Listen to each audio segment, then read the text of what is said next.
स्वागत है आप सभी का। आप देख रहे हैं प्रश्नकाल, आपके साथ मैं हूं स्वप्निल। मैंने कई बार इस बात को दोहराया है और मैं ये बोलते बोलते बोर भी नहीं हुआ हूं और मुझे पूरा यकीन है आप भी बोर नहीं होंगे। मैथ्स यानी गणित को प्योर लैंग्वेज कहा जाता है। प्योर लैंग्वेज इसलिए कहा जाता है क्योंकि गणित में जो है वैसा ही रहता है, यानी 1 + 1 = 2 ही होता है। वो तो पॉलिटिक्स है जिसमें 1 + 1 2 भी हो सकता है, 3, 4, 11, 34, 69 कुछ भी हो सकता है। हम उसे समझने की कोशिश करते हैं और ऐसे में अगर गणित से जुड़े आंकड़े जो स्पेसिफिक हो वो सामने आ जाएं तो हर दल का अपना अपना उस पर स्पेसिफिक फॉर्मूला होता है जो सारे अंक गणित को अपनी तरफ झुका हुआ पाता है। लेकिन क्या असल में मायने वही होते हैं या उसके पीछे भी कोई कहानी होती है? इसी को खंगालने की हम कोशिश करेंगे। दिन भर मरुधरा ने बहुत अच्छा मतदान किया आधे राजस्थान पर। यह आधा राजस्थान काफी भारी पड़ा। मैं बात फर्स्ट फेज और सेकंड फेज की कर रहा हूं। सेकंड फेज में किस तरह की स्थितियां रहीं अपने सहयोगियों से जानते जाएंगे और उस पर डिस्कस करते जाएंगे। मेरे साथ जो गेस्ट जुड़े हुए हैं एक बार आपको इंट्रोड्यूस करवा देता हूं।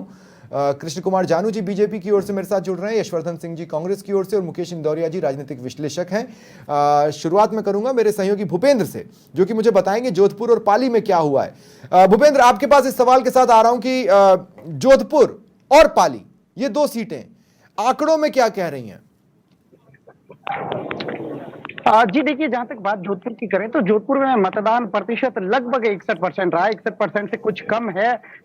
7.82% जो है यहाँ का मतदान प्रतिशत रहा है। लेकिन फिलहाल स्वप्निल, बड़ी जानकारी ये है कि बीजेपी में जिस बूथ पर जो है विवाद हुआ था, इस बूथ पर विवाद चल रहा है। बड़ी संख्या में पुलिस का जाब्ता यहाँ बुला लिया गया है और लगभग पूरे वेस्ट ठीक है जिले की जो है पुलिस यहाँ पहुंच चुकी है। मैं लगभग ये मान के चलूं जो फाइनल आंकड़ा आएगा भूपेंद्र, वो 61 से 62 के बीच में कहीं रिवॉल्व कर रहा होगा। जी बिल्कुल, 61 और 62 जो हालांकि पिछले जो है चुनाव से थोड़ा कम मतदान प्रतिशत है। ये मतदान जो है पिछले चुनाव से कम किसके पक्ष में जाता है ये तो देखने वाली बात होगी। लेकिन फिलहाल दोनों ही दल जो है अपना अपना गणित बैठाने में लगे हैं। भाजपा की तरफ से जो है गुना जोड़ बाकी शुरू हो चुका है, लेकिन कांग्रेस फिलहाल धरने पर बैठी है। बीजेपी में जो है वो कांग्रेस का धरना चल रहा है। करण सिंह उचियाड़ा के अलावा तमाम जो कांग्रेस के बड़े पदाधिकारी जोधपुर के हैं वो यहाँ पहुंच चुके हैं। और पाली का परसेंटेज क्या कह रहा है?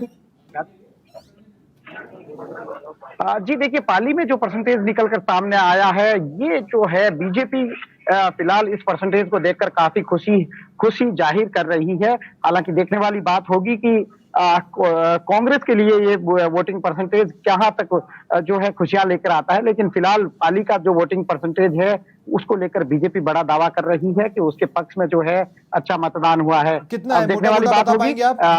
मोटा देखिए, पाली वो संसदीय क्षेत्र है जिसमें जोधपुर का काफी हिस्सा आता है। जोधपुर की 3 सीटें, विधानसभा की 3 सीटें जिसमें बिलाड़ा, भोपालगढ़ और ओशिया, ये तीनों सीटें जो जाट बाहुल्य सीटें हैं। पाली का आंकड़ा पिछली क्या 62.98 से ज्यादा है? जी स्वप्निल, एक बार प्रश्न दोहराएंगे? पाली का आंकड़ा क्या 62.98 से ज्यादा है? जी बिल्कुल, देखिए ये फाइनल आंकड़ा इसे नहीं कह सकते। पॉइंटों में आंकड़ा अभी बढ़ेगा क्योंकि रात को लगभग 9 बजे तक ये जो है फाइनल आंकड़ा आ पाएगा कि किसका। ठीक है, बहुत बहुत शुक्रिया भूपेंद्र हमारे साथ जुड़ने के लिए। और कुल मिलाकर देखिए स्थिति ये है, इसमें तो कोई शक व शुबा नहीं है कि पहले फेज से तो ज्यादा वोटिंग हुई है।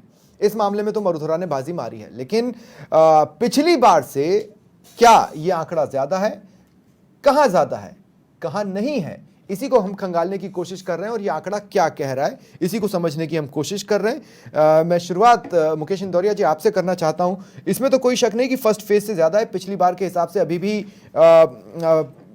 देखना बाकी है कि किस तरह का आंकड़ा आएगा। कम भी हो सकता है, उधर जाकर बैठ भी सकता है। हालांकि चांसेस ये लग रहे हैं कि कम रह सकता है, लेकिन पहले फेज से तो बेटर ही है।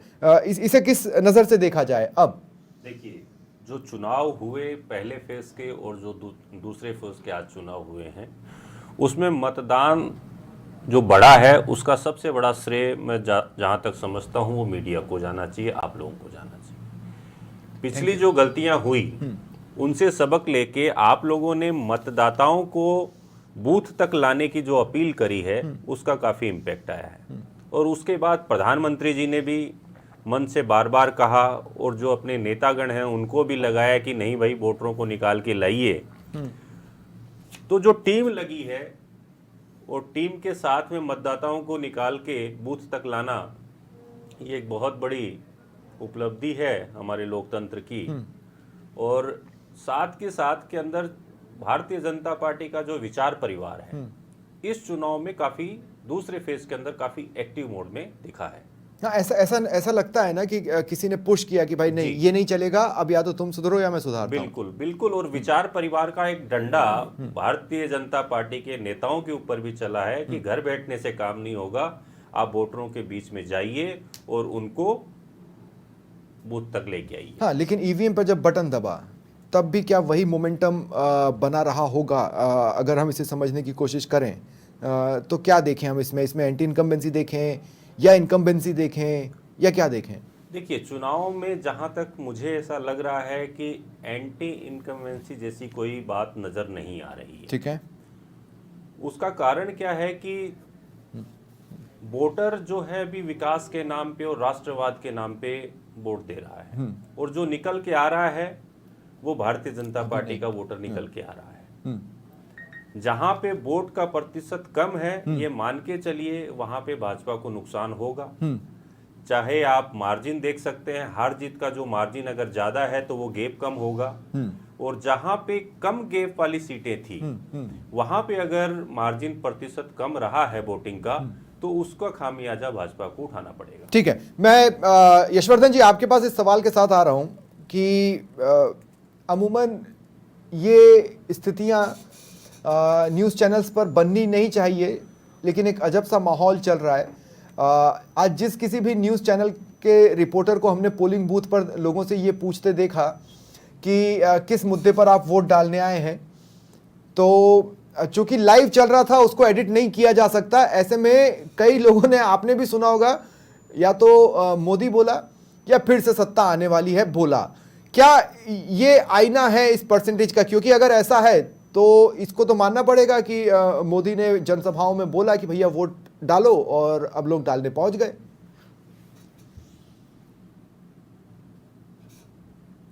यशवर्धन भाई आप म्यूट पर हैं, प्लीज म्यूट हटा लें।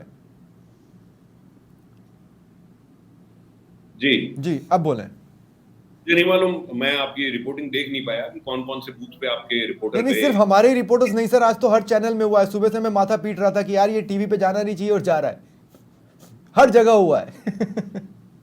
चलिए वो तो ठीक है। आप वोटिंग वाले दिन इस तरह की रायशुमारी थोड़ा सा इम्पार्शियल लगती नहीं है। बाकी वोटर ने जो आप बता रहे हैं, जो फर्स्ट फेज का जो इलेक्शन हुआ, जो शेखावाटी में जैसे इलेक्शन हुआ, उसमें आप जैसे अग्निपथ को नेशनल इशू मान सकते हैं, हमारे लिए बड़ा लोकल था, तो उस विषय पर युवाओं ने वोट दिए और कांग्रेस को खुलकर वोट दिए। लोकल इश्यूज के ऊपर ज्यादा इम्पैक्ट रहा, और इस बार कोई बड़ा कोई मुद्दा है नहीं। जो भी राज्य सरकार ने जो स्कीम्स बंद कर दी, जो वंचित तबका है उसने खुलकर पहले भी वोट दिया, इस फेज में भी दिया। तो ये पूरा का पूरा एक आईना, बैलेंस आईना आएगा, आप देखिएगा। नहीं, लेकिन इस आईने में कांग्रेस का अक्स कहाँ है? मतलब मैं उसको भी नहीं खोज पाया। कांग्रेस मेजोरिटी सीटें जीत रही है। आप ये देखिए, बाड़मेर में, मैं पहले दिन से कह रहा हूँ, बाड़मेर में बीजेपी की जमानत जब्त हो रही, और वो आप 4 तारीख को देख लीजिएगा, राष्ट्रीय पार्टी की जमानत जब्त हो रहा। नहीं, मैं बाड़मेर पे आकर आपसे बात करूंगा अभी स्पेसिफिकली मैं जोधपुर और पाली में कह रहा हूं। जोधपुर में अगर 60.82 अभी निकला है और वो मैक्सिमम 61 या 62 तक जा सकता है, तो वो 68.89 से कम है पिछली बार के, है ना? तो ये आंकड़ा कांग्रेस के पक्ष में कैसे जा रहा है, मैं ये पूछ रहा हूँ। आप इसको सेग्रीगेट करेंगे तो रूरल एरियाज में वोटिंग ज्यादा मिलेगी, शहरी क्षेत्र में कम मिलेगी। रूरल एरियाज में जो वंचित तबका है, जो सरकारी योजनाओं को बहुत पहले फेज में ऐसा नहीं था, पर पहले फेज में ऐसा नहीं था। नहीं, पहले फेज में तो मतदान के बहिष्कार हुए हैं रूरल एरियाज में, और अर्बन एरियाज में ज्यादा वोटिंग हुई। मतदान के बहिष्कार 5, 7 या 10 जगह हुए हैं, लेकिन उसके कारण इतना बड़ा कोई परसेंटेज का फर्क नहीं है। आप ही की जगह 10 जगह हुए हैं।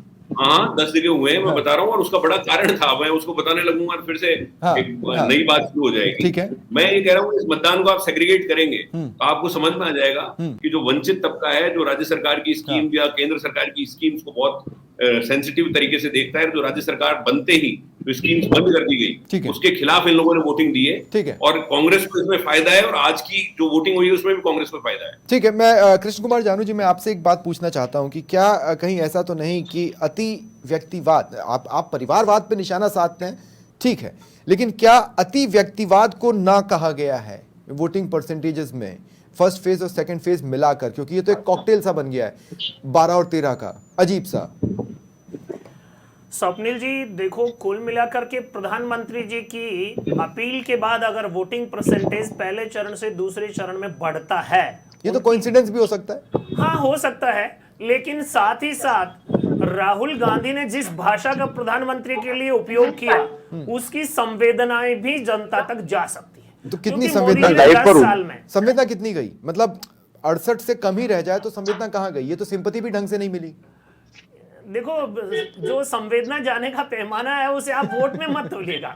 सीधे तौर पर जो वोटिंग परसेंटेज बढ़ा है वो इस बात का प्रमाण है कि जनता ने उस बात को नोटिस किया। नहीं, वोटिंग परसेंटेज बढ़ा है फर्स्ट फेज से जी, लेकिन पिछली बार की तुलना में अब भी, जैसे जोधपुर का मैंने आपको उदाहरण दिया और पाली, अभी हमारे सामने 2 उदाहरण है इन 2 सीटों पर। मैं आगे और भी सीटों पर बात करूंगा, लेकिन इन 2 सीटों पर क्या मतलब, अगर गजेंद्र सिंह शेखावत अगर सिंपैथी नहीं ला पाए या संवेदना नहीं जगा पाए राहुल के उस बयान के बाद जिसको आप उद्धृत कर रहे हैं, तो फिर क्या जगह था? देखो, पहले चरण से जोधपुर में जो वोटिंग परसेंटेज तुलनात्मक रूप से बढ़ा हुआ दिख रहा है, पिछले साल से कम दिख रहा होगा, उसका सीधा सा कारण है कि जो ओएसडी बम था ना, ओएसडी बम फूटने के बाद जिस प्रकार का सिनेरियो जोधपुर से या अशोक नगर से जुड़े घटनाक्रम को घुमा गया, लोगों को समझ में आ गया कि गड़बड़ कौन कर रहा था, नहीं है नाराजगी, रहा नहीं है। देखिए, मोदी लहर में 62.5, मोदी लहर कंटिन्यूज 68.89। अगर ओएसडी बम होता और मोदी लहर होती तो ये 68 को क्रॉस करता, पर ये 60.82 यानी 61 के आसपास जाकर थम रहा है। आप नोट करेंगे आज के दिन का टेम्परेचर कितना था। इस टेम्परेचर में अगर 62-65% लोग निकल रहे हैं, और वो भी पिछले साल भी टेम्परेचर था सर, था टेम्परेचर, लेकिन तुलना करेंगे सॉरी पिछली बार, तो जो व्यवस्थाएं हैं उसमें लोगों ने बाहर निकलने की हिम्मत दिखाई है। ठीक है। मैं थोड़ा सा एक और सीट को मैं यहाँ पर पकड़ना चाहता हूँ। रवि मल्होत्रा मेरे साथ उदयपुर से जुड़ रहे हैं। रवि, मैं चाहता हूँ कि आप मुझे उदयपुर और चित्तौड़गढ़ के बारे में थोड़ा सा बताएं, किस तरह का वोटिंग ट्रेंड रहा और किस तरह का परसेंटेज निकल कर आ रहा है, खासकर उदयपुर और चित्तौड़ में। देखिए स्वप्निल, उदयपुर में अगर यूं हम बात करें, क्योंकि अभी फाइनल आंकड़े थोड़े आने बाकी है, क्योंकि अभी जो लास्ट जो 6 बजे तक की जो वोटिंग हुई थी उसके बाद जो है, क्योंकि 6:30 बजे तक 6:45 तक भी जो है कई जगह कतारें लगी हुई थी, तो ऐसे में जो अंतिम मतदाता है, क्योंकि जिस तरीके से चुनाव आयोग चाहता है कि मतदान करने से कोई भी चूकना नहीं चाहिए, तो ऐसे में जो है मतदान हुआ है। तो अब जो है धीरे धीरे करके जो लास्ट जो आंकड़े हैं वो आ रहे हैं। हालांकि अगर हम 5 बजे तक की हम बात करें, उसके बाद अगर अनुमानित आंकड़े की हम बात करें तो ये तकरीबन 62.44% का जो आंकड़ा है वो उदयपुर में यहाँ पर रहा हुआ है इस वक्त में। इसमें सर्वाधिक अगर हम वोटिंग की बात करें तो 68% जो वोटिंग है वो जाडोल में हुई है, तो कम जो हुई है वो सलूम्बर में हुई है। दूसरी बात ये है कि लगभग, ठीक है, और चित्तौड़ में क्या रहा? देखिए, लगभग चित्तौड़ में भी जो है अभी जो आंकड़ा है वो 60 के अंदर ही है, क्योंकि इससे ऊपर भी आ नहीं पाया, लेकिन अंतिम आंकड़े अभी इसको नहीं कहा जा सकता है, क्योंकि फिलहाल अभी जो है काउंटिंग होनी बाकी है। 6 बजे जो अंतिम जिस तरीके से जो दौर चला था, क्योंकि शाम के बाद करीब आप देखिए कि दिन में तेज दोपहरी थी, काफी धूप भी थी, और जो गर्मी का पारा था वो लगातार बढ़ा था। उसके बाद में 4 बजे बाद में जैसे ही थोड़ा सा मौसम ठंडा हुआ, उसके बाद में लोगों ने फिर से एक बार, खासकर महिलाएं भी जो है घर से बाहर निकली है। अच्छा जो है प्रतिशत यहाँ सामने ये महिला वाला एंगल है, इस पर भी मैं बात करना चाहता हूँ। मैं उस पर बात करूंगा, लेकिन रवि फिलहाल बहुत बहुत शुक्रिया आपका मेरे साथ जुड़ने के लिए। तो उदयपुर में अगर 62.44 अनुमानित आंकड़ा माना जा रहा है, तो इसको अगर हम 63, 64 या 65 भी मान लेते हैं तो वो पिछली बार से तो कम है। और अगर हम चित्तौड़ की बात कर लें और अगर वहाँ पे आंकड़ा 60 यानी 61, 62 के आसपास जाता है तो वो भी पिछली 2 बार से कम है। यही स्थिति उदयपुर में भी है, पिछली 2 बार से कम है। मेरा सवाल कृष्ण कुमार जानू जी आपसे भी है। उदयपुर तो हर लिहाज से फीका रहा, ब्यूरोक्रेसी को ब्यूरोक्रेसी से टकरा दिया गया। मुझे नहीं लगता है कि वो लोगों के बीच में बहुत अपील क्रिएट कर पाया, ये कारण हो सकता है। लेकिन चित्तौड़गढ़ में तो सीपी जोशी आ रहे हैं, आपके प्रदेश अध्यक्ष हैं। प्रदेश अध्यक्ष जो पार्टी को चला रहा है, अगर वो अपनी यूएसपी पर पोलिंग नहीं करवा पा रहा है तो ये तो प्रश्न चिन्ह खड़ा करता है उनकी कैपेबिलिटी पर या उनकी अट्रैक्शन पर?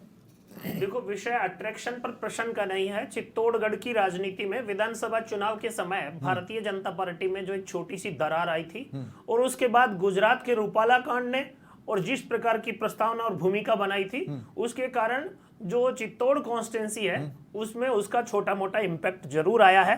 तो आप मान रहे हैं कि चित्तौड़ फंसी हुई है बीजेपी के लिए? नहीं, पिछली बार हम 6 लाख से जीते थे। वोटिंग परसेंटेज का कैलकुलेशन करें तो अब की बार जीत का अंतर कम हो सकता है, फंसने जैसी कोई स्थिति नहीं है।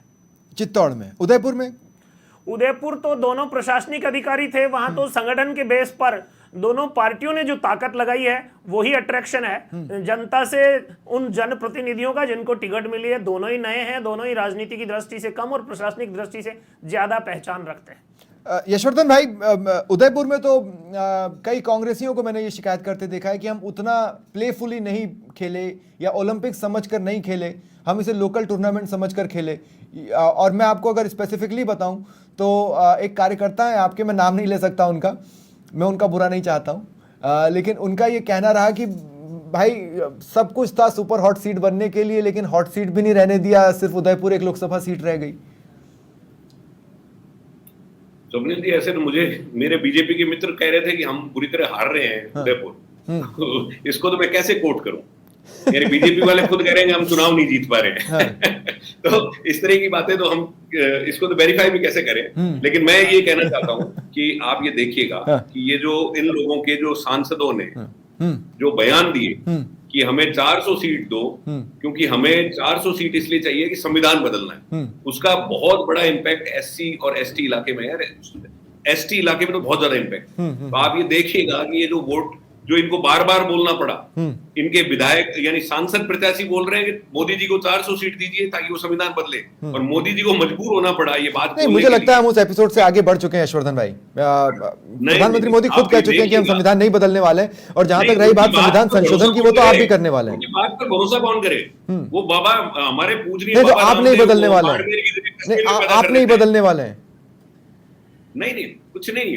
अरे भाई, संविधान की मूल भावना आरक्षण को लेकर क्या थी? आप तो 50% कैप को खत्म करने की बात कर रहे हैं, तो संशोधन तो आप भी करेंगे, आप भी तो मूल भावना बदल देंगे संविधान की अगर आप आए तो। मूल भावना नहीं, वो तो आप समझ नहीं रहे। वो जो संविधान बदलने की बातें करते हैं उसका बेसिक कारण क्या होता है कि उनके जो मेजोरिटी ऑफ समर्थक है वो संविधान विरोधी है। वो सोशल मीडिया पर बोलते हैं, भाषणों में बोलते हैं। ठीक है, तो जो ट्राइबल एरिया है उसमें बड़ा उसका इम्पैक्ट आता है। ठीक है, आपसे मेरा एक सवाल मुकेश भाई ये है कि जब महिलाओं को हम देख रहे हैं, ये महिला एक ऐसा वर्ग होता है जो एकमुश्त जा सकता है। जैसे आप देखेंगे यूपी में अगर एससी एसटी समाज एकमुश्त जा सकता है, मुस्लिम समाज एकमुश्त जा सकता है, तो ये महिला भी एक ऐसा वर्ग है। ये कोई जाति नहीं है, ये कोई धर्म नहीं है, ये महिला है और महिला एकमुश्त जा सकती है।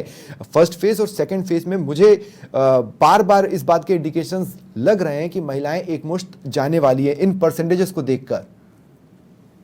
आप बिल्कुल सही कह रहे हैं स्वपन जी, और आपने सही नब्ज को पकड़ा है।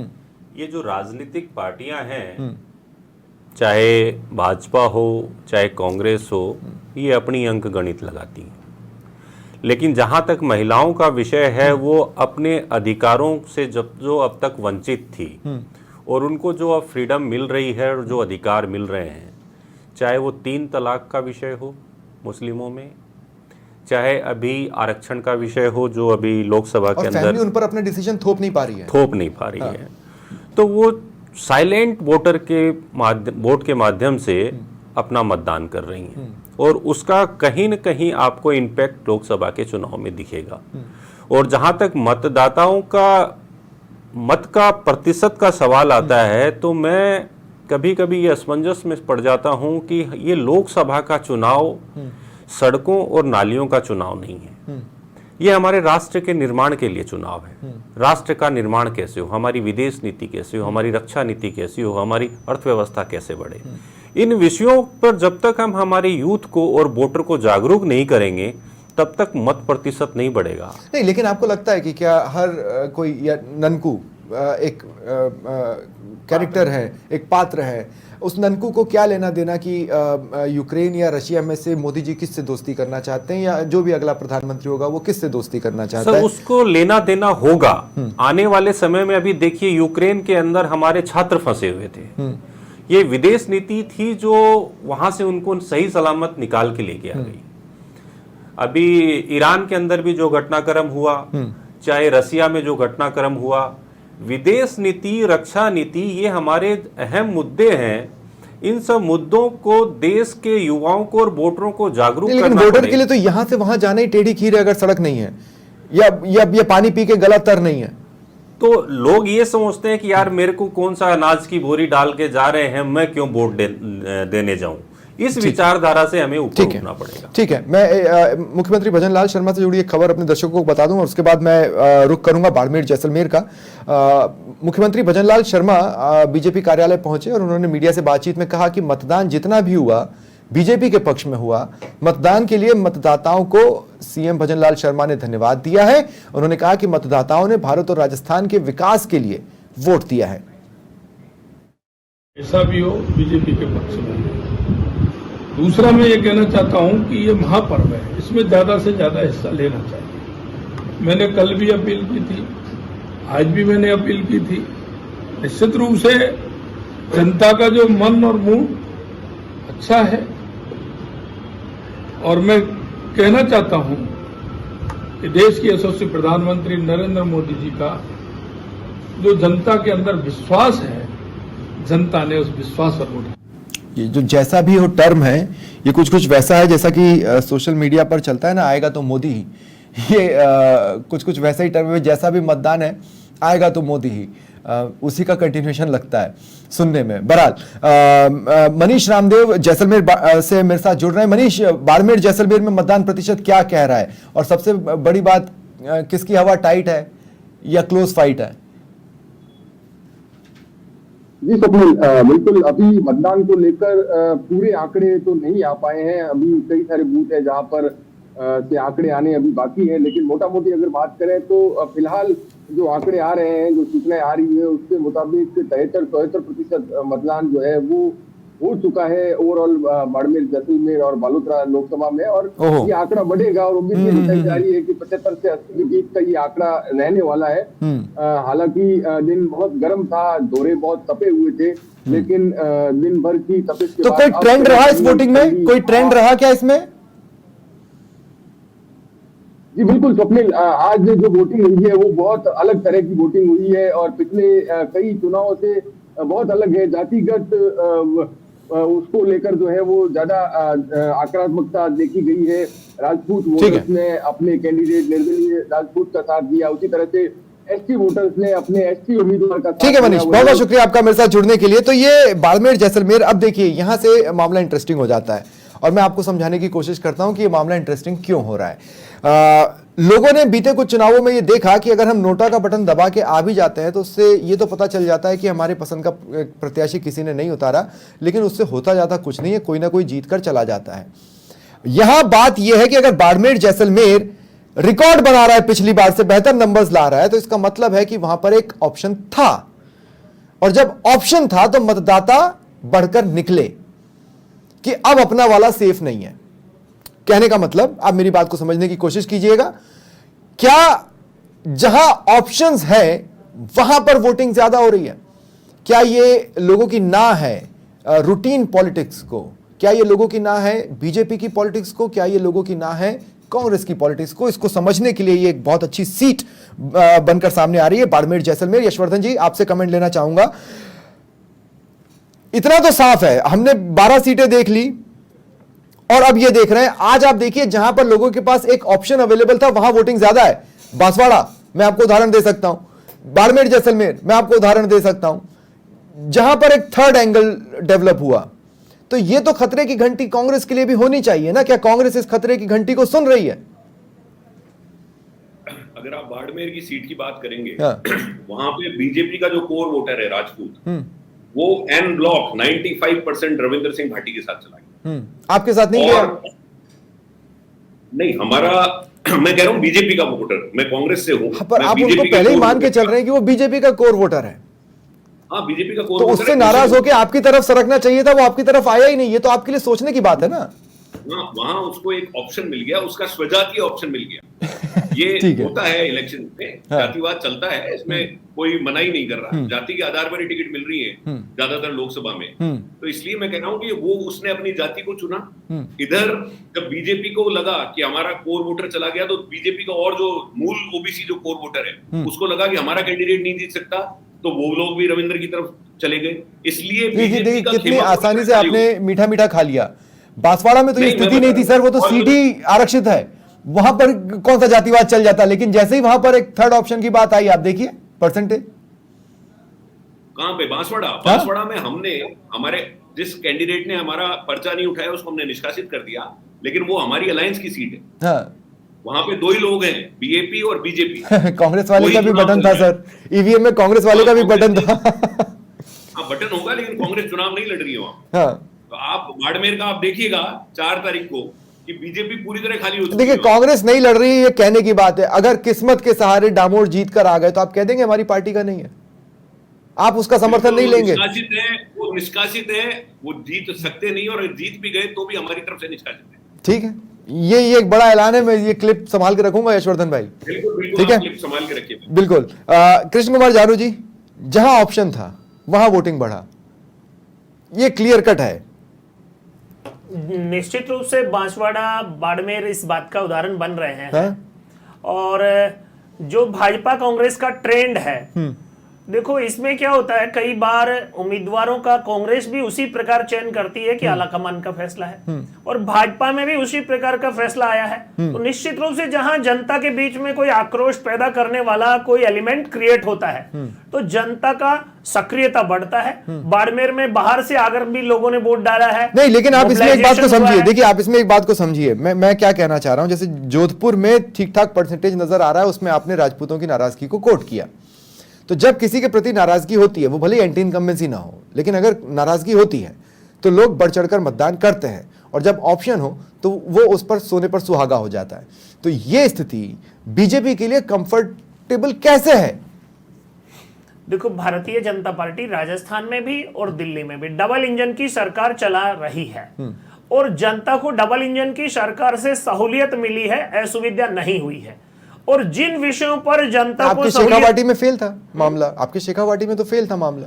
देखो शेखावाटी के लोग कंटेंट पानी के लिए तो बहिष्कार किया ना। जब आपका यमुना जल समझौता उनको पानी पर भरोसा दिलाकर वोट देने तो नहीं पहुंचा पाया था। शेखावाटी का जो कंटेंट था उसमें आप एक एलिमेंट को जिम्मेदार नहीं ठहरा सकते। वहां 3-4 प्रकार के एलिमेंट्स मिक्सअप हो गए थे, और उसके कारण वहां निरस्ता पैदा हुई। लेकिन जो बिल्डअप किया है राजनीतिक दलों ने, प्रधानमंत्री की अपील ने, मुख्यमंत्री की अपील ने, और टीवी चैनल्स और मीडिया के भी एक्सरसाइज ने, कि परसेंटेज पहले की बजाय दूसरे में बढ़ा है। और उसमें जो समीकरण है उसका असेसमेंट, जैसा आपने प्रस्तावना में कहा था, 1 और 1 2 होते हैं, लेकिन राजनीतिक दल उसे अपने तरीके से परिभाषित करते हैं। बट ऑब्वियस है। लेकिन मैं कहूंगा सिरोही से शरद टाक को भी जोड़ें। बड़ी इंटरेस्टिंग सीट है। अभी तक हमने जो पॉइंट्स उठाए हैं उन पॉइंट्स को आगे बढ़ाने में सिरोही भी हमें मददगार रहेगा। तब तक इंदौरिया जी, मेरा सवाल आपसे ये है, जो मैंने लॉजिक दिया ऑप्शन वाला और नाराजगी वाला, उसी ने एडअप कर कहीं पर रिकॉर्ड बनाने की कोशिश की, उसके अलावा कहीं रिकॉर्ड बनता नहीं दिख रहा है। आप सही कह रहे हैं स्वप्न। इन दोनों पार्टियों को आत्ममंथन करना चाहिए कैंडिडेटों के चुनाव में। हाँ। ये जो थोपने की परंपरा है और हेलीकॉप्टर के माध्यम से जनता के बीच में उतार देते हैं कि साहब ये हमने प्रत्याशी घोषित कर दिया है और आप इसको वोट दीजिए, तो लोकल कार्यकर्ता उसको नहीं जानता है। आप इस चीज को समझने का प्रयास कीजिए। जो आपका उम्मीदवार है उसका कम से कम वहां के लोकल कार्यकर्ता और जनता के बीच में संवाद तो हो। आपने हेलीकॉप्टर के माध्यम से उतार दिया और उसके बाद आप बोलते हैं कि हमारी टीम लग जाएगी, आप इसके साथ लग जाइए और इसको जिता दीजिए, तो जनता का भरोसा नहीं रहता है साहब उस पर। आपको ऐसा उम्मीदवार लेके आइए जो जनता के बीच में रहने वाला हो और जनता का नुमाइंदा हो और जनता की दुख तकलीफों को समझने वाला हो, तब जाके वोटिंग प्रतिशत बढ़ेगा। आप अगर ऊपर से लाके कोई उम्मीदवार थोपेंगे तो यही इलेक्शन जो इस बार प्रतिशत का ग्राफ 60 दिख रहा है, अगले चुनाव में इससे भी कम दिखेगा। ऐसा अगर जबकि पिछला होना नहीं चुनाव में चाहिए, बता दूं आपको, हाँ। पिछले चुनाव में पुलवामा का मत प्रतिशत को बढ़ाने में बहुत बड़ा और इस योगदान बार राम था। मंदिर का नहीं है, इस बार राम मंदिर का नहीं है, कहीं नहीं है, नहीं है, कोई लहर बिल्कुल नहीं है। इंपैक्ट नहीं दिख रहा है। हाँ।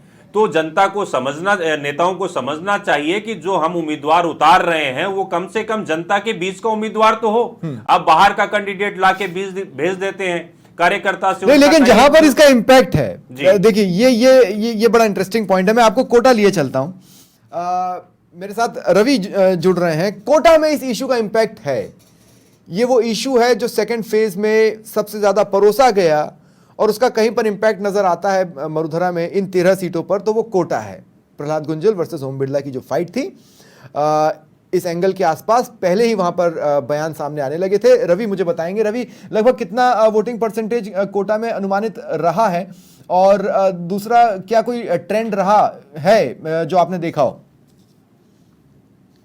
सुखविल, बिल्कुल बता दें कि अभी तक का जो आंकड़ा वो सामने आया है वो सिर्फ 5 बजे तक का आंकड़ा सामने आया है। 5 बजे तक का जो वोटिंग जो परसेंट रहा है वो 65% तक पहुंच चुका है।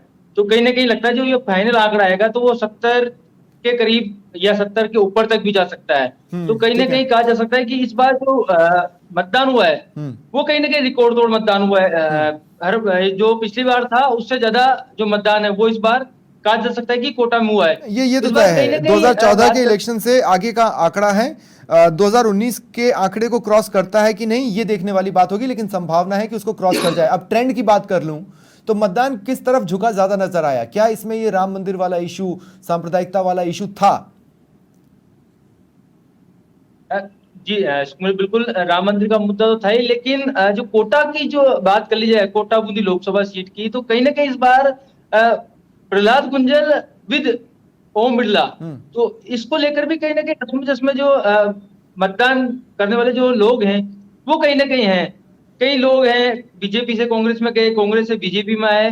हाल ही में जो प्रत्याशी हैं कांग्रेस के वो बीजेपी के थे, लेकिन कहीं ना कहीं ओम बिरला से नाराज होकर वो कांग्रेस में शामिल हो जाते हैं। कांग्रेस उनको टिकट देती है। जो बात कर लीजिए कोटा बूंदी लोकसभा सीट की, तो कहीं ना कहीं प्रहलाद गुंजल वर्सेज ओम बिरला, तो ये जो चुनाव पूरा हुआ कोटा बूंदी सीट का, तो कहीं ना कहीं ये लगता है कि प्रहलाद गुंजल वर्सेज ओम बिरला का ये कहीं ना कहीं चुनाव इस बार देखने को मिल सकता है। वही फाइट थी हालांकि। ठीक है, मैं आपने जो कहा है उसको और सोचने की कोशिश करूंगा। ठीक है रवि, शुक्रिया आपका मेरे साथ जुड़ने के लिए। इंदौरिया जी, जो बात मैं कह रहा था, अगर कोटा में एज इट इज़ मामला जा रहा है तो ये एक ऐसी सीट है जो सेकंड फेज में बीजेपी ने टोटल अपनी रणनीति को बदला फर्स्ट फेज से, और कांग्रेस ने फर्स्ट फेज से उत्साहित होकर जो एग्रेसिव मोड पकड़ा, उसका सार इस 13 सीटों पर नजर तो आता है, लेकिन कोटा ने भी वेल प्लेड किया है। कोटा के अंदर स्वपन जी, आप विचार परिवार को देखेंगे, हाड़ौती संभाग में वो काफी एक्टिव मोड में है। और जैसा कि मैंने आपको पहले भी कहा कि दूसरे फेज के चुनाव में विचार परिवार बहुत ज्यादा एग्रेसिव मोड में काम कर रहा था। जनता को बूथ तक कैसे लेके आना, टोली बना के 6-6, 8-8 जनों की घर घर जाके मीटिंग करना और उन वोटरों को निकाल के लेके आना। और जहां तक आपने रोचक का कहा कि साहब कोटा के अंदर प्रहलाद गुंजल या ओम बिरला जी का काफी टफ फाइट है, तो जनता समझती है ये नेता अपनी टिकट के लिए कभी इस पार्टी से नहीं मिला तो उस पार्टी में चले जाएंगे, उस पार्टी से नहीं मिला तो इस पार्टी में आ जाएंगे। जनता को आप कहीं किसी पार्टी में नहीं ले जा सकते हैं। उसको जहां वोट देना है वो माइंड सेट करके बैठा होता है, मुझे इसको वोट देना है। और इस चीज का इंपैक्ट आपको कोटा के लोकसभा के चुनाव में दिखेगा। मैं पूछ ही लेता हूं, यशवर्धन जी, मैं आपसे पूछना चाहता हूं, आपको लगता है कोटा में क्लोज फाइट है, वन साइडेड नहीं है? नहीं, बिल्कुल नहीं। क्लोज फाइट भी क्या, मैं तो कांग्रेस को वहां पे एज दे रहा हूं। जिस तरीके से, जिस एग्रेसिव तरीके से चुनाव लड़ा गया है और पूरी कांग्रेस ने मिलकर, और प्रहलाद गुंजल वहां के एग्रेसिव लीडर रहे हैं, बीजेपी से हैं और बहुत एग्रेसिव रहे हैं, और ओम बिरला जी की एक एक चीज को जानते हैं, उनकी स्ट्रेटेजी को जानते हैं। पर ये एग्रेशन बीजेपी वाला था। अगर ये बीजेपी वाला एग्रेशन आपके फायदे में पहुंचा तो फिर तो आपको हर जगह बीजेपी वाला एग्रेशन ओढ़ना पड़ेगा। हर जगह तो गुंजल है नहीं। देखिए, हर लोकसभा का अलग अलग मूड होता है। जैसे आप 96 में हमारे झुंझुनू लोकसभा में तिवाड़ी कांग्रेस से शीशराम ओला लड़े। तिवाड़ी कांग्रेस कोई थी नहीं, वो शीशराम ओला थे जो चुनाव जीते। तो जैसे रवि अभी कह रहे हैं कि वहां पे अगर चुनाव है तो वो ओम बिरला वर्सेस प्रहलाद गुंजल है, पर्सनैलिटीज का इलेक्शन हो गया है। तो वहां पे जो लंबे टाइम से दोनों काम कर रहे हैं लगातार। नहीं, लेकिन गुंजल तो उसी तरह के बयान दे रहे थे ना जो कांग्रेस कहती है कि ये हमारी विचारधारा नहीं है। नहीं, मैं आपको अब जो एनालिसिस की बात कर रहे हैं, मैं विचारधारा की बात करूंगा तो फिर ये कार्यक्रम तो क्या हो गया, तो ऑन द लाइन चलूंगा। वहां पे प्रहलाद गुंजल की नाम लिया। देखिए यशवर्धन भाई, आपको एक सवाल इंदौरिया जी पूछ रहे हैं, हमारे राजनीतिक विश्लेषक हैं जी। यशवर्धन जी, आपने विजेंद्र शीशराम जी का जिक्र किया। मुझे एक घटना याद है, शीशराम जी जब कांग्रेस की सरकार में मिनिस्टर हुआ करते थे तो एक बार मुझे मुलाकात करने का उनसे अवसर मिला। तो लोकसभा के बाद में जब वो अपने बंगले पे आए तो उनके एक हॉल में काफी संख्या में झुंझुनू जिले के कार्यकर्ता सो रहे थे। तो मैं उनके साथ साथ उस लॉबी के अंदर गया तो एक आदमी रिजाई लेके साथ में चल रहा था उनके, कि कोई कार्यकर्ता अगर सर्दी के समय में रिजाई उड़ानी हो तो वो अपने हाथ से उसको रिजाई उड़ा रहे थे। तो वो एक आत्मीयता वाला जो टच है झुंझुनू की जनता के बीच में शीशराम जी का, वो मुझे नहीं लगता है कि वर्तमान में ऐसा कोई नेता है झुंझुनू में जो शीशराम जी का टच दे सकता है। तो ये कारण रहा है कि तिवाड़ी कांग्रेस से शीशराम जी को जीतने के अंदर कि वो गांव ढाणी तक कार्यकर्ता से डायरेक्ट संवाद था, पर्सनल कनेक्ट है ना। मैं अच्छा एक बात अपने दर्शकों को भी बता दूं कि ये बार बार शेखावाटी और झुंझुनू क्यों आ जा रहा है, क्योंकि मेरे स्क्रीन पर मुझे छोड़ बाकी जितने भी चेहरे हैं वो उसी इलाके से आते हैं और इसीलिए वहां की इतनी सारी घटनाएं हैं। हालांकि इतने चेहरे आने के बावजूद भी शेखावाटी कोई रिकॉर्ड नहीं बना पाया। कहानियां बहुत सारी आ गई, वोट उतने नहीं आए, लेकिन ठीक है, जीत रहे हैं, रिकॉर्ड बन रहा है। ठीक है। कृष्ण कुमार जानू जी, मेरा आपसे सवाल नहीं, तो देखिए सर, मैं आपको वो ये भी बता दूं कि अगर चूरू आपके हाथ में आता है ना तो वो भी बीजेपी से आया बंदा, बीजेपी के एग्रेशन के साथ मैदान में उतरा इसलिए आया, उसमें कांग्रेस का कोई लेना देना नहीं था। बहरहाल कृष्ण कुमार जानू जी, जो बात मैं आपसे कह रहा हूं, ओम बिरला जी ने अपना कद बढ़ाया जिसका फायदा उन्हें 2019 में मिला। अब उनका कद उतना ही रह गया या कम हुआ, जिसकी वजह से वोटिंग परसेंटेज कम दिख रहा है। कोटा में वोटिंग परसेंटेज तो बहुत कम नहीं रहेगा, ठीक ठाक, हाँ, ओके। पर ओम बिरला की इमेज के सामने लोकसभा अध्यक्ष है भाई, वो नेचुरल रूप से कोटा में ओम जी का कद बहुत बड़ा है और वहां पर ओम जी के कद के साथ साथ एक वहां की लोकल किंवदंती है ओम शांति, और शांति ने वहां मंच पर ही कह दिया था कि प्रहलाद जी, आपने अतीत में जो बोला है उसके लिए सार्वजनिक रूप से कहा कि या तो माफी मांग लो। नहीं तो भरतपुर में अर्जुन मेघवाल ने भी तो सुभाष गर्ग को बीच मंच पर इसी तरह से बोल दिया, तो उससे क्या होता है? अब उससे जो होता है उसको अगर आप नोट करेंगे तो कोटा की जो गणित है उस सारे में दोनों ग्रास रूट के लीडर हैं, दोनों के दाव पेच एक ही पार्टी में डिजाइन किए हुए हैं। सुभाष गर्ग लगातार जीत रहे हैं, वो भी वहां पे ग्राउंड की कहलाएंगे, और अर्जुन मेघवाल आपके स्टार प्रचारक हैं।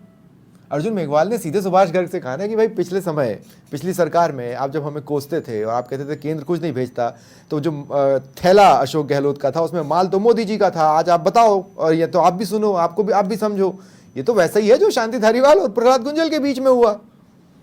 लेकिन उसका जो वोटिंग इंपैक्ट होता है दोनों के रिश्तों में, वो भीलवाड़ा प्रचार करने गए शांति धारीवाल जी, लेकिन कोटा में उस रूप में काम उस सभा के बाद नहीं कर पाए। इस बात का एडवांटेज भारतीय जनता पार्टी को वहां मिलने वाला है, इस बात में कोई दो राय। ठीक है, मैं जो बात कर रहा था जालोर सिरोही, मेरी टीम ने मुझे शरद टांक से जोड़ दिया है। शरद, मोटा मोटा कितना परसेंटेज आ रहा है? लोगों ने किस बात को हाँ कहा है, किस बात को ना कहा है, थोड़ा सा अगर आप मुझे समझा पाए, क्योंकि बड़ी इंटरेस्टिंग सीट है। अगर मतदान व्यक्तिवाद को नकारने के लिए हो रहा है तो उसका भी उदाहरण मिलेगा, और परिवारवाद को नकारने के लिए हो रहा है तो उसका भी उदाहरण मिलेगा। बहुत गजब का कॉकटेल है।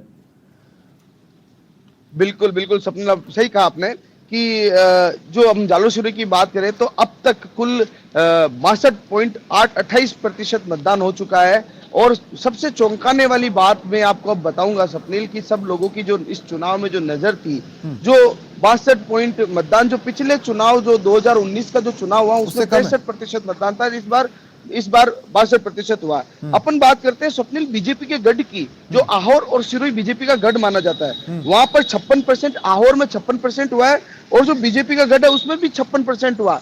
मतलब आप ये समझ सकते हो कि बीजेपी के गढ़ में बहुत ही कम मतदान हुआ। और जो कांग्रेस के मानी जाती है, मतलब कि जिस पर जिन विधानसभाओं पर कांग्रेस की मजबूत पकड़ है, वहां जैसे कि सांचौर की बात करें तो 66% मतदान हुआ है, और रानीवाड़ा की बात करें तो 63% मतदान हुआ है, और पिंडवाड़ा की बात करें तो सर्वाधिक 67% मतदान हुआ। ये मतलब कि यहाँ मजबूत पकड़ मान सकते हैं। हालांकि पिंडवाड़ा जो है अभी वर्तमान में बीजेपी के एमएलए हैं, वहां पर बाप पार्टी खड़े होने की वजह से वहां बीजेपी जीती थी। अब अंदर खाने बात करें तो इस बार बाप पार्टी का पूरा रुझान कांग्रेस के साथ देखने को मिला है। अच्छा। और बात करें भीनमाल की तो वहां पर 61% और जालोर में 62% मतदान।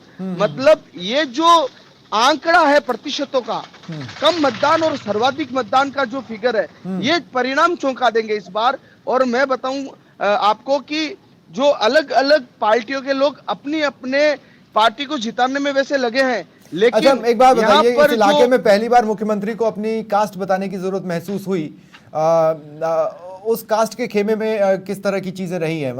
क्योंकि वो जिस तरफ सड़क जाता, जालोर सिरोही में कम से कम फेवरेबल कंडीशंस उस तरफ सड़क जाती हैं। बिल्कुल, आप बिल्कुल सही बात है कि इस बार जो चुनाव हुआ, मैं पहले दिन से ये कह रहा हूं कि जहां चुनाव बीजेपी मोदी फेस को लेकर लड़ रही है, तो अब ये चुनाव जो है जातीय आधारित हो चुके हैं। इधर बीजेपी ने चौधरी कम्युनिटी को टिकट देकर ओबीसी को साधा है, तो वहीं अशोक गहलोत ने भी अपनी माली कम्युनिटी पर पकड़ मजबूत बनाने की कोशिश की है। ग्रामीण क्षेत्रों में माली कम्युनिटी के वोटों को अशोक गहलोत काफी हद तक लेने की कोशिश की है और ले पाएंगे, लेकिन शहरी क्षेत्र हैं वहां पर माली कम्युनिटी के लोगों ने अशोक गहलोत को उतना सपोर्ट नहीं किया जितनी उनको उम्मीद थी। तो कुल मिला के बात करें कि इस बार जो कास्टिज्म वाला फैक्टर भी इस बार लोकसभा चुनाव में देखने को मिला, और अशोक गहलोत खुद ये कहते बहुत बढ़िया शरद, बहुत बढ़िया। मैं मैं इसी तरह का क्लैरिफिकेशन दरअसल हर सीट से जा रहा था जो आपने हम तक पहुंचाया है। बहुत बहुत शुक्रिया शरद मेरे साथ जुड़ने के लिए। तो अंतर तो पड़ता है, हो सकता है लोगों के बीच में ये इमोशनल मैसेज गया कि बाईसा ने किचन खोल लिया है, हो सकता है ये मैसेज गया हो, कहना मुश्किल है। लेकिन यशवर्धन जी चलिए ठीक है, तो जालोर सिरोही में अगर जो कांग्रेस के पॉकेट्स हैं वहां पर ज्यादा मतदान हुआ है और बीजेपी के पॉकेट्स में कम मतदान हुआ है, तो गेंद आपके पाले में ज्यादा नजर आती है। लेकिन इसका एक मीनिंग तो यह भी है कि अगर अशोक गहलोत दिन रात लगाकर एक ही सीट पे लगा दें तो वहां पर कांग्रेस के लिए कुछ अच्छा हो सकता है। तो उस हिसाब से तो अशोक गहलोत ने बाकी जगह उतना दम लगाया ही नहीं है। आप गहलोत साहब का पूरा शेड्यूल अगर देखेंगे तो मेरे ख्याल से शायद ही कोई लोकसभा बची हो जिसमें उन्होंने सभा नहीं की हो या फॉर्म नहीं भरवाने गए हो, जबकि पूर्व मुख्यमंत्री वसुंधरा जी कहीं नहीं गई, केवल झालावाड़ में गई।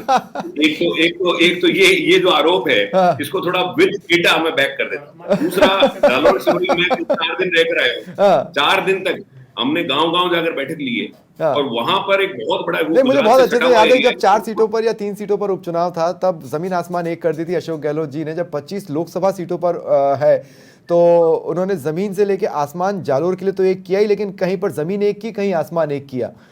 आप इस बात से समझिए। आप मैं खुद 4 दिन जालोर सिरोही में था, और वहां पे जो बीजेपी का कोर वोटर है, फिर मैं कह रहा हूँ राजपूत, वो पुरुषोत्तम रूपाला के बयानों से बेहद आहत था। ठीक है। और उसने मेजोरिटी में कांग्रेस को वोट दिया। ठीक है, ठीक है। लेकिन यही सवाल मेरा आपसे भी है, क्या राजे फैक्टर मिसिंग है? ये बहुत बड़ी वजह है बीजेपी के पॉकेट्स में वोट गिरने का और ओवरऑल परसेंटेज में भी कमी रहने का। मतलब हमने देखा है जब मोदी लहर और राजे लहर एक साथ मिलती हैं तो क्या होता है। अब हम देख रहे हैं कि खाली मोदी लहर में 115 होता है और मोदी राजे मिलती तो 163 होता है। ये इतिहास तो हमने देखा। देखो, इम्पैक्ट तो होता ही है। जय जय राजस्थान का नारा इस बार कम सुनने को मिला, लेकिन उसकी क्षतिपूर्ति में जितनी मेहनत माननीय भजनलाल जी ने की है वो भी तारीफ के काबिल है। वो पहली बार के विधायक हैं, मुख्यमंत्री हैं, लेकिन उन्होंने बहुत मेहनत की है। नहीं, लेकिन क्या सचमुच उन्होंने इतना बड़ा कद बना लिया कि वो गुजरात में भी प्रचार करने जाए? आपको लगता है इतना बड़ा कद उन्होंने बना लिया है? देखो, राजनीति में कद की बात जहां होती है, वसुंधरा जी को अवसर मिला, 2 बार मुख्यमंत्री बने तो कद बन गया। भजनलाल जी को अवसर मिला, मुख्यमंत्री बने, कद बनता चला जाएगा। उनके मुख्यमंत्री बनने के बाद का पहला चुनाव है जिसमें उन्होंने बहुत मेहनत की। ठीक है, ठीक है इंदौरिया साहब, जालोर सिरोही ये बड़ी इंटरेस्टिंग सीट रही और कई कारणों की वजह से सुपर हॉट सीट रही है। यहाँ पे लगभग उतना ही मतदान का होना भी अपने आप में एक बड़ा मैसेज होता, लेकिन उतने ही मतदान से थोड़ा सा कम है। कोई ना कोई फैक्टर तो क्लिक कर रहा है वहां पर। हमने अभी एक प्रॉपर विधानसभा वार एनालिसिस को सुना, क्या लगता है आपको? देखिए, जैसा कि वहाँ पे आपके रिपोर्टर ने बताया कि भारतीय जनता पार्टी की 2 विधानसभा में, जहाँ पे अभी वर्तमान में वहाँ पे भाजपा का गढ़ है, वहाँ पे मत का प्रतिशत में गिरावट आई है। और जहाँ पे कांग्रेस पिछले विधानसभा के चुनाव में अच्छा परफॉर्म किया है और वहाँ पे अगर मत प्रतिशत उनका बढ़ा है तो ये भाजपा के लिए एक चिंतनीय विषय है। लेकिन जहाँ तक हार और जीत का सवाल है तो मैं फिर एक चीज़ दोहराऊंगा कि इस चुनाव के अंदर जो मत प्रतिशत है वो वोट के मार्जिन, हार जीत के मार्जिन को जरूर इम्पैक्ट करेगा, लेकिन मैं समझता हूं कि सीट निकल जाएगी ऐसा संभव नहीं है। अच्छा, ठीक है। क्लोजिंग मोमेंट्स पर आ चुका हूं मैं अपने प्रोग्राम के, आखिरी राउंड आप सबके साथ। यशवर्धन भाई, मेरा सवाल बहुत सिंपल सा है। आज कांग्रेस की ओर से बड़ा इंटरेस्टिंग बयान आया है कि हम डबल डिजिट में सीट्स लाएंगे।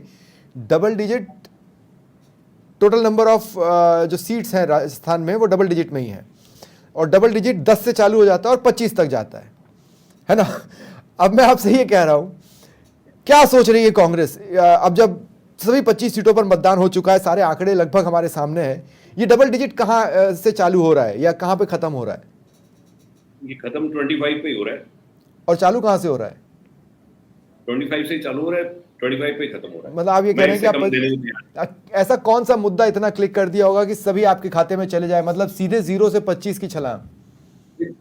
मोदी सरकार की 10 साल की एंटी इनकम्बेंसी कोई काम किया नहीं। भजनलाल सरकार 4 महीने में बिल्कुल। लेकिन अभी तक तो हमने कास्ट पे बात की है यशवर्धन भाई जी, हम तो अभी तक लोकल फैक्टर्स और कास्ट पे बात कर रहे थे, वहां पर ये एंटी इनकम्बेंसी थी नहीं। वो भी बहुत इंपॉर्टेंट है, लोकल फैक्टर्स भी इंपॉर्टेंट है। लोकल फैक्टर में सरकार का कामकाज, जो लोकल राज्य सरकार है उसका भी कामकाज फैक्टर इन होता है। तो हर विधानसभा में, हर लोकसभा में अलग अलग फैक्टर्स काम किए और वो सारे के सारे फैक्टर इस बार कल्बिनेट हो गए और कांग्रेस के पक्ष में गए। और 4 तारीख को आप देखिएगा कि हम भाजपा से कितना आगे। कृष्ण कुमार भाई, आपसे मेरा सवाल है कि 7 सीटें तो खुद बीजेपी भी फंसी हुई मान के चल रही थी, तो मतलब वस्तुस्थिति क्या है जो बीजेपी सोच रही है कि ये भी एक अच्छा नंबर होगा? ये देखिए, बच्चा मेरिट में आए, 80% लाए, 90% लाए, 95% लाए और 100% लाए, तीनों में खुशियां अलग अलग हो सकती हैं, लेकिन संतुष्टि का भाव तो इन सारे मार्क्स में होता है। स्वप्निल जी, भारतीय जनता पार्टी के राष्ट्रीय नेतृत्व ने इस चुनाव में कमल के फूल को प्रत्याशी और मोदी जी को नेता माना और कार्यकर्ताओं के लिए टारगेट रखा इस बार 400 पार। सरकार तो 272 से बनती है, हमने 400 का टारगेट कार्यकर्ताओं को दे दिया था। क्यों?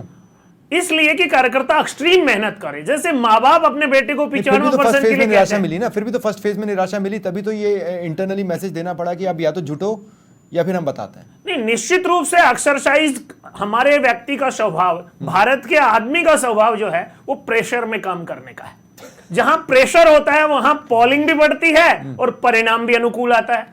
ये जो घटनाक्रम था इसमें हमारा 400, मान लीजिए 13 पे अनुकूल आ भी रहा है तो 12 तो गई नहीं, 12 में भी हमको 0 की स्थिति में नहीं है, मार्जिन कम हो जाएगा, हम कहीं हार नहीं रहे, हैट्रिक बनने जा रहे हैं। ठीक है, फाइनल सवाल मेरा इंदौरिया जी, इस पूरे वोटिंग परसेंटेज को देखते हुए लोगों ने कई चीज़ों को नकारा है, इसमें कोई दोहराई नहीं है, जिसमें मैंने व्यक्तिवाद का जिक्र किया था, परिवारवाद का मैंने जिक्र किया था, इसके अलावा और भी रूटीन पॉलिटिक्स को लोगों ने नकारा है और यही इन आंकड़ों में छिपा है। जीतेगा कोई भी, जीते कोई भी, 25 की 25 कांग्रेस जीत ले या बीजेपी जीत ले, या ये मुकाबला 22-3 का रहे या 18-7 का रहे या 10 और 15 का रहे, मैं उस पर नहीं जा रहा हूं, लेकिन क्या इन आंकड़ों में छिपे हिडन मैसेजेस को पॉलिटिकल पार्टी ने देखा होगा?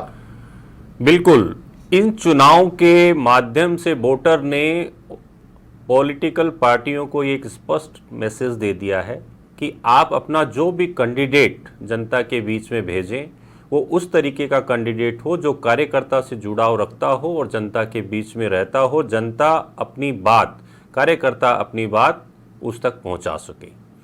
अगर दोनों पार्टियों को आत्ममंथन करना चाहिए कि हेलीकॉप्टर वाले कैंडिडेट नहीं चलेंगे, जनता से जुड़ाव वाले ही कैंडिडेट चलेंगे, जनता के बीच में रहने वाला ही उम्मीदवार चलेगा, तभी किसी भी पार्टी को जीत भी मिलेगी या हार मिलेगी या मत प्रतिशत बढ़ेगा, वो जनता के जुड़ाव से ही संभव है, अतर संभव नहीं है। फाइनल आंकड़ा आने के बाद मैं आपको और भी स्पेसिफिकेशंस बताऊंगा। जैसे खासकर मैंने फर्स्ट फेज को लेकर कहा था कि जितने भी ओवरऑल फर्स्ट टाइम वोटर्स हैं उसके 55.10% ही फर्स्ट टाइम वोटर्स मतदान करने पहुंचे पहले चरण में।